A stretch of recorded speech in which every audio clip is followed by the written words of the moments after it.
So next up, we have Greater Wisconsin PRIA Local. What is it? We have Scott Moore, who is Vice President of Sales for Fidlar Technologies and has been with the company just over 17 years. Moore served on the Board of Directors of the Property Records Industry Association, PRIA, and is also a member of International Association of Government Officers, the American Land Title Association, ALTA, and the Association of Title Information Management, ATIM. Prior to joining Fidlar, Moore spent 11 years in management positions for an Iowa-based computer hardware manufacturer where he established reseller channels in 37 countries. And then we have Staci. Staci Hoffman has been Jefferson County Register of Deeds since January 2007. She is past president of the Wisconsin Register of Deeds Association and currently serves on the Legislative and Vital Records Committees. She was appointed by the governor to the Wisconsin Public Records Board in 2019. Staci is also a member of the Wisconsin Counties Association Board of Directors, the Jefferson County Land Information Council, and the Wisconsin County Constitutional Officers. And now, thank you. I'll turn it over to Scott and Staci. I'm going to share my screen here in a sec. At least I hope I will.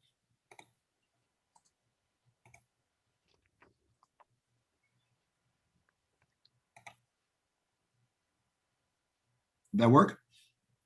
We're seeing it. Well, hot dog. Blind squirrel finds a nut. All right, well, I'm seeing a big black blob over half of it. So, oh, just went away. Perfect. So, well, first of all, thank you everybody for coming and staying for this session. We know it's the end of the day and you've been sitting through a lot of stuff. So hopefully they saved the best for last, right, Scott? Yes. And sorry to interrupt. I just did want to say that I don't know if anybody is going to be waiting for the last presentation of the day has been canceled. That one was for Kendall Hillis, critiquing tax-based land use models in small cities. So that one will not be going on. So we'll just kind of hang around here, and after we're done, after you guys are done, we'll go into Remo. Perfect. Thank you. Thanks. So we know the last session talked a little bit about PRIA, but we wanted to talk and expand more on what PRIA Local is and how we as Wisconsinites can work together to ensure the integrity of the land records. So Scott's going to talk a little bit about PRIA. He knows firsthand about it for many years, and we'll get going with Scott. All right. Before I get started on this, I just wanted to mention a little bit about the previous presentation and more as to, from a vendor standpoint, the importance of integrating land records into the GIS site. There are so many, these GIS sites that I've seen recently, they're just beautiful. They're gorgeous. They're almost works of art that are out there, and they're so much fun to look through. It's like a library that you can find so much information in, but the land records is often excluded from that, and that just doesn't make sense. But I believe the largest reason for that is that within the Register of Deeds office, they're speaking a language of legal description, and the rest of you speak parcel numbers, and there's a difference there. And so by integrating the two, that means that the land records can play a part in the GIS website as well, and just make that whole offering more comprehensive. So I just wanted to touch on that real quick. Staci is right. I've been involved with PRIA for 17 years. I started when I was 10. And I'm not, David did a great job going over PRIA in the previous presentation. So I'm not going to spend too much time on this, except I will mention there's about 700 members in PRIA, and they are, it's probably a 60-40 mix. There's probably about 60% that are government officials, Register of Deeds and what have you. And then the other 40% is business sector. And business sector, it hits all sides of the coin, if you will. It hits software vendors, it hits GIS, it hits Esri, of course, is in there. It hits title companies, title aggregators. There's a lot of big players in there. There's MERS is in there. There's CoreLogic, there's Black Knight, First American. There are some very big players in there, and it's really fun to get perspective from the national scene from all of these different voices. And I think that's one of the main benefits of belonging to PRIA. everything else pretty much David focused on, or excuse me, David covered in the previous presentation, so I won't put you through the redundancy of that. But I will talk about PRIA Local. Whereas PRIA talks about everything on a national scope, what's going on in California, what's going on in Florida, what's going on in New York, and how's that affecting everyone? A few years ago, PRIA thought about, let's bring that discussion to the local level.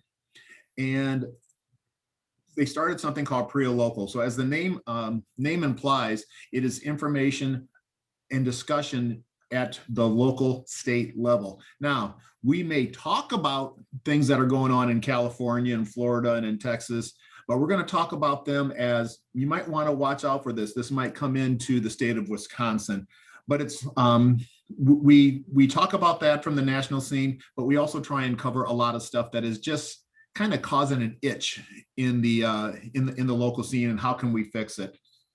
The requirements for that PRIA puts out there for a PRIA local chapter is that there has to be one government sector member, and that is Staci. Thank you. And one from the business sector, which is me. We started this chapter in 2019. I started trying to convince Staci to be a co-chair, and I think in 2009. It took 10 years to get her on board. Voluntold. And our goal is to have 2 meetings per year. And when meetings can be in person, we have 2 locations for each meeting. We've kind of set out Madison for one and near Wausau for the other one. It kind of divides the state up nicely. The in-person meetings, we want to have no more than 2 hours. We don't want this to dominate your day. We don't want anybody to have to spend money overnight. We usually show up at 10 o'clock and we leave at noon. With COVID and everything, we've had a webinar. We've kept us pretty good schedules, but they've been mainly webinars. The webinars we try to shorten a bit. They're normally more like 75 to 90 minutes, and we've done a good job of keeping them within that fence. Like PRIA as the national, our main goals are to educate and foster communication. And I think Staci's going to talk about that a little bit next, but also it's kind of an implied, but might as well say it. There's no charge to join or participate. So you can't say that budget is the reason not to participate in PRIA Local. The organization's only as good as those that participate. So Staci's going to talk a little bit about that. Yeah, so when we first started this, we thought we knew who should be included in these meetings. It was going to be the Registered Deeds Association and the title industry. That made sense to us. But about 15 minutes into the very first meeting, we realized, hey, wait a minute, this is way bigger than just these 2 associations. So what we've done, depending on what our subject or matter is, we've included different people. Of course, it's the Registered Deeds always, because we're the ones bringing in and accepting the documents. And it's always land title, because they're the ones who are preparing the documents for us to record. But of course, we needed our software vendors, because the things that we're coming up with, we realized we can't do on our own. We need to make sure all the vendors are included in it. We needed to know that the real property listers were on board. Sometimes some of the things that we're doing and the land, the title industry was doing, maybe the real property listers weren't ready to change the tax roll on it. So we realized we needed to get everybody involved in helping out to find ways to solve some of the problems that we're having. We just talked about some of the privacy shielding that's going on.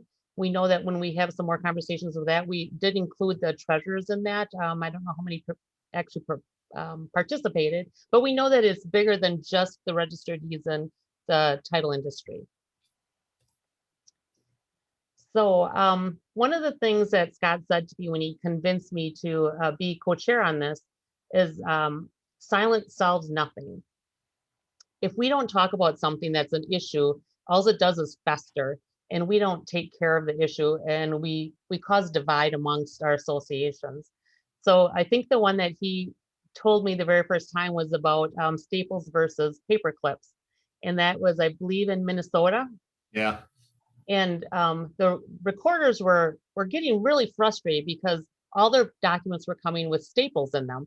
And they even started saving the staples in this little jar, or a big jar actually, of all the staples. They were spending so much time removing staples, and they're getting crabby about it. And they got together with the title industry at, I believe it was a PRIA local meeting, and said, that just you know, that's a craw on our side. We need to do something about that. And the title industry said, we didn't know that was a problem. We thought you wanted them stapled. No problem. We're going to put staples on there. It was something that had been festering with the recorders for years when it was just probably a 2-minute conversation and it could be fixed real simple. So that's the whole intent of this. The group is, let's talk about the things that are bothering us, that are issues that are causing trouble with our daily work, and let's get them fixed. So that's our creed, is silence solves nothing. We talked about many different things in our meetings. If you want to go back to that for just 1 second, Scott, because I don't think we talked about, we did a meeting on transferring property on the tax roll. We did, how do we reduce document rejections? We've talked about the remote online notarization, what it means for our industries, and can we paper those documents out? Are these still good documents? Our last meeting last week was about privacy shielding. I think Scott will talk a little bit about how that went.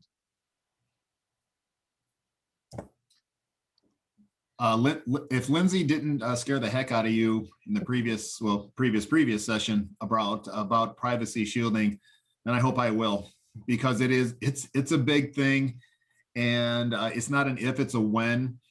What I wasn't sure, I may have missed it when Lindsay was talking. There is a committee that was started by the American Land Title Association, or ALTA, and that committee is liaising with PRIA for the purpose of let's talk about things that are really big in the title industry and bring them to PRIA.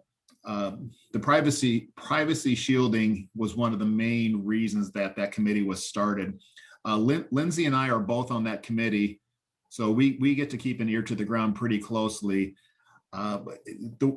We use the word redact sometimes, and we really shouldn't, because this is about shielding. This is removing information from the repository. And like Staci alluded to earlier, it's not just the Register of Deeds. The treasurer has a site. The assessor may have a site. The GIS certainly has a site. I mean, that's why we're all here today.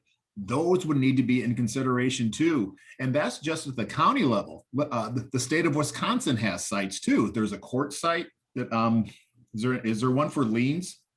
Well, there's a CCAP, and then there's the child support liens. So there's all those sites out there that would come into play. And of course, it's based on Daniel's law. And I'm going to say it, I'm sure Lindsay did. No one disputes the right for someone to feel safe. Everyone deserves the right to feel safe. But there has to be a way to do this without compromising the ability to buy and sell real estate. Lindsay did talk about unintended consequences of the legislation. I'm going to give you another one. So let's say that I'm kind of a shyster, right? I'm not a terribly good guy. Stop nodding so quickly. But let's say that I have several federal tax liens that have been recorded, and I have a judgment that's recorded against me because I'm just not paying my child support. I may be a shyster, but I'm a smart shyster. So what I do is I learn about this program and I enter it in some way, shape, or form, because now, because I'm in this program, all of those nasty records that kind of lay out the kind of person that I am are hidden. What a great program for a bad guy. Again, that's another unintended consequence that's trying to get worked through from the legislative drafting standpoint. But as much as this affects our world as Register of Deeds and vendors, and your world as GIS as well, imagine what it does to title searching. When you buy a home, you need a title search. A bank's not going to give you a mortgage unless the title searching comes back. They can't do a title search unless they can see the records. So no title search means no mortgage. No mortgage likely means no purchase of a house. Also, last year I read a stat, there was like $39 billion in refinancing cash out. So in other words, I would refinance my house, and as a part of that, why don't you give me a check for 20 grand when you do that? That amounted to $39 billion last year. People were using that money to, well, in some cases just live, in some cases to do home improvement projects. None of that would be possible. The counties need to have a seat at the table. Otherwise, the legislation is going to be unworkable. And that's what Lindsay was talking about in New Jersey. I talked to a few counties out there as well. One lady I talked to was literally on the verge of tears. She was choking up when she was talking about what a mess it is. We did cover this topic very heavily during last week's PRIA local meeting. One other thing that I'll add that is kind of new, there were some questions last time about a funding mechanism for this. The latest that I'm hearing now, and please understand, it's very, very fluid. So what I tell you today could be dated by the time we're done here. From what I understand, there's going to be grant money available, and that grant money will come to the states, and how it gets to the counties, I'm not sure of, but the grant money will be provided to the counties, assuming or provisioning that they have this type of technology or solution in place. So there's going to be the carrot out there is the money. Here's this grant money that you can have, Jefferson County, for example, but you can't have it unless you comply with this legislation. And another one of my favorite sayings right after silence solves nothing is the answer is money. No, I'm sorry, what was the question? And so if there's money sitting out there for your county board, they're going to take it and they're going to ask you to figure out a way to do this. So that's why this is all very fluid and very concerning. I think, Scott, one of the things that we really try to stress too is we know that this is, like you said, great legislation. Who doesn't want to protect somebody?